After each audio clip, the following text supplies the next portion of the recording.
Last వీడియోలో మనం 7 seal scrolls అంటే ఏంటో తెలుసుకున్నాం.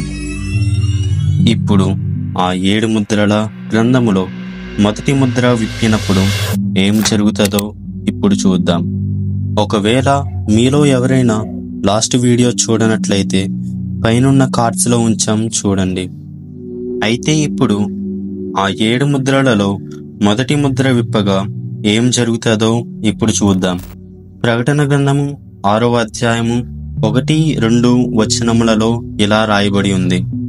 ఆ గొర్రెపిల్ల ఆ 7 ముద్రలలో మొదటి దానిని విప్పినప్పుడు నేను చూడగా ఆ 4 జీవులలో ఒకటి రమ్ము అని ఉరుము వంటి స్వరముతో చెప్పుట వింటిని. మరియు నేను చూడగా ఇదిగో ఒక తెల్లని గుర్రము కనబడెను. దాని మీద ఒకడు విల్లు పట్టుకుని కూర్చుండి ఉండెను. అతనికి ఒక కిరీటం ఇయ్యబడెను. అతడు జయించుటకు బయలు వెళ్ళెను. ఈ మొదటి వచనాన్ని మనం జాగ్రత్తగా గమనిస్తే ఆ గొర్రెపిల్ల ఆ 7 ముద్రలలో మొదటి దానిని విప్పినప్పుడు నేను చూడగా ఆ 4 జీవులలో ఒకటి రమ్ము అని ఉరుము వంటి స్వరముతో చెప్పుట వింటిని. మనం ఇక్కడ ఈ వాక్యాన్ని జాగ్రత్తగా గమనిస్తే రమ్ము అని ఉరుము వంటి స్వరముతో చెప్పుట వింటిని. ఇప్పుడు ఆ స్వరం ఎవరు విన్నారు? ఆ స్వరం విన్నది మరో ఎవరో కాదు, ప్రకటన గ్రంథం రాసిన యోహాను గారే. ఇక్కడ ఉన్న వాక్యములో ఒకటి రమ్ము అన్న దగ్గర ఫుట్ నోట్ ని మనం బాగా గమనిస్తే రమ్ము అనగా వచ్చి చూడము. వచ్చి ఏం చూడాలి? పరలోక సంబంధమైన దర్శనం. ఆ దర్శనములో యోహాను గారు ఆ 4 జీవులలో ఒకటి రమ్ము అని ఉరుము వంటి స్వరముతో చెప్పుట విన్నారు. ఇప్పుడు మనకి అక్కడ 4 జీవులు కనబడుతున్నాయి. అసలు ఈ 4 జీవులు అంటే ఏమిటి? ఇప్పుడు మనం ఈ 4 జీవుల యొక్క రూపం ఏమిటో తెలుసుకుందాం. ఆ 4 జీవుల యొక్క రూపాలు యెహెజ్కేలు గ్రంథము 10వ అధ్యాయము 14వ వచనములో మరియు ప్రకటన గ్రంథము 4వ అధ్యాయము 7వ వచనములో చూసుకుంటే ఇలా రాయబడి ఉంది. అయితే మనం ప్రకటన గ్రంథం చదువుకున్నట్లయితే మొదటి జీవి సింహము వంటిది, 2వ జీవి దూడ వంటిది, 3వ జీవి మనుషుని ముఖము వంటిది, 4వ జీవి ఎగురుచున్న పక్షిరాజు వంటిది. ఈ మొదటి ముద్ర విప్పినప్పుడు ఆ 4 జీవుల్లో ఒక జీవి రమ్ము అని పిలిచినప్పుడు యోహాను గారు వెళ్లి చూస్తే అక్కడ ఏమి జరిగిందని మనం చూసినట్లయితే ఇదిగో ఒక తెల్లని గుర్రము కనబడెను. దాని మీద ఒకడు విల్లు పట్టుకొని కూర్చుండి ఉండెను. అతనికి ఒక కిరీటం ఇయ్యబడెను. అతడు జయించుటకు బయలు వెళ్ళెను. ఇక్కడ ఈ వాక్యాన్ని చాలా బాగా పరిశీలన చేస్తే ఆ వాక్యములో ఏమి రాయబడి ఉంది? ఇదిగో ఒక తెల్లని గుర్రము కనబడెను. దాని మీద ఒకడు విల్లు పట్టుకొని కూర్చుండి ఉండెను. ఇక్కడ మనం చూసినట్లయితే వచ్చినవాడు దేని మీద వస్తున్నాడంట? ఒక తెల్లని గుర్రం మీద వస్తున్నాడంట. అలా వస్తున్నప్పుడు వాడి చేతిలో ఏముందని మనం గమనిస్తే వాడి చేతిలో ఒక విల్లు ఉంది. ఆ విల్లు దేనికి సాదృశ్యమో మనం చూసినట్లయితే ఒక దానిని జయించడానికి సాదృశ్యం.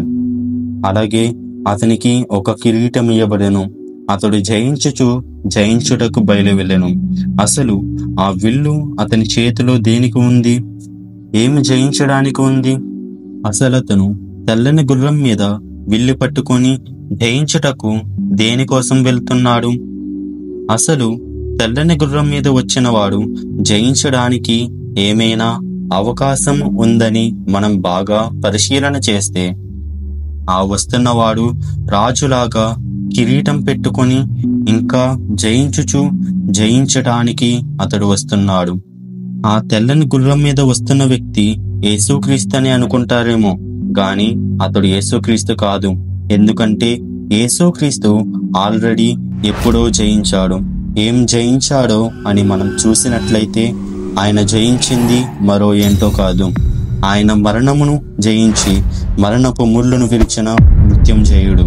ఈ తెల్లని గుర్రం మీద వస్తున్న వ్యక్తి యేసుక్రీస్తు అని అనుకోవడానికి ఒక కారణం ఉంది. ప్రకటన గ్రంథము 19వ అధ్యాయము 11వ వచనములో ఇలా రాయబడి ఉంది, మరియు పరలోకము తెరవబడి ఉండుట చూచితిని. అప్పుడు ఇదిగో తెల్లని గుర్రం ఒకటి కనబడెను. దాని మీద కూర్చుండి ఉండువాడు నమ్మకమైన వాడును సత్యవంతుడును అను నామము గలవాడు. అప్పుడు ఇదిగో తెల్లని గుర్రం ఒకటి కనబడెను. గాని ఇక్కడ మనం చూస్తే పరలోకం తెరవబడింది, గ్రంథం కాదు. మనం బాగా పరిశీలన చేస్తే ఇక్కడ కూడా ఒక తెల్లని గుర్రము ఉంది. దాని మీద కూర్చుండి ఉండువాడు నమ్మకమైన వాడును సత్యవంతుడును అను నామము గలవాడు. ఆయన నీతిని బట్టి విమర్శ చేయించు యుద్ధము జరిగించువాడు.